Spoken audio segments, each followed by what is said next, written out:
Lymph point, ये देखेंगे, ये जो एरिया ग्रोइन एरिया इसको हम बोलते हैं, ये इधर थोड़ा खाली जगह होती है, इस प्रकार से देखेंगे।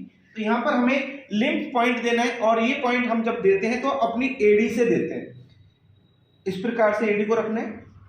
बहुत सावधानी पूर्वक देना होता है, ज़्यादा प्रेशर एकदम नहीं देना, नहीं तो पेशेंट को तकलीफ हो जाती है। अपना बैलेंस कुर्सी पर बनाना, और उसके बाद अभी मेरा बिल्कुल भी प्रेशर इनके ऊपर नहीं है, मैं चाहूँ तो दोनों पैरों को ऊपर उठा सकता हूँ, देखेंगे आप। तो इस प्रकार से अभी इस पर प्रेशर बिल्कुल भी नहीं है। अगर मैंने इस पर ज़्यादा प्रेशर दिया तो पेशेंट को तकलीफ होती है, इस बात का विशेष ध्यान रखना होता है।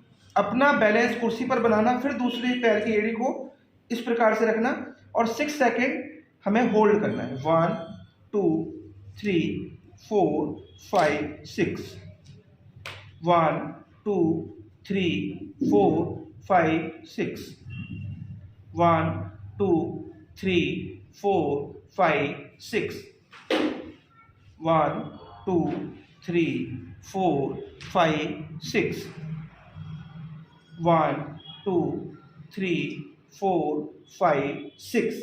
इस प्रकार से हम लिम्फ पॉइंट देते हैं। इधर लिम्फ नोड्स होती हैं। अगर किसी व्यक्ति की इम्यूनिटी कम हो गई है, इम्यूनिटी मतलब प्रतिरोधक क्षमता, रोगों से लड़ने की क्षमता पेशेंट की कम हो गई है, पेशेंट बार बार बीमार पड़ता है, तो उसमें ये पॉइंट बहुत महत्वपूर्ण भूमिका निभाता है। उसकी इम्यूनिटी पावर को बूस्ट कर देता है, उसकी इम्यूनिटी पावर को बढ़ा देता है, जिससे कोई वायरस बैक्टीरिया अगर बॉडी के अंदर एंटर हो रहा है तो उसको डिस्ट्रॉय कर सकता है, यानी कि अपनी बॉडी की इम्यूनिटी को उसके अगेंस्ट तैयार कर लेता है, और वायरस बैक्टीरिया उसका कुछ नहीं बिगाड़ पाता। इसलिए इम्यूनिटी बूस्ट करने के लिए ये लिम्फ पॉइंट हम देते हैं, और बहुत जबरदस्त ये पॉइंट है। और ये होता है लिम्फ पॉइंट हमारी थेरेपी में 1 = 1।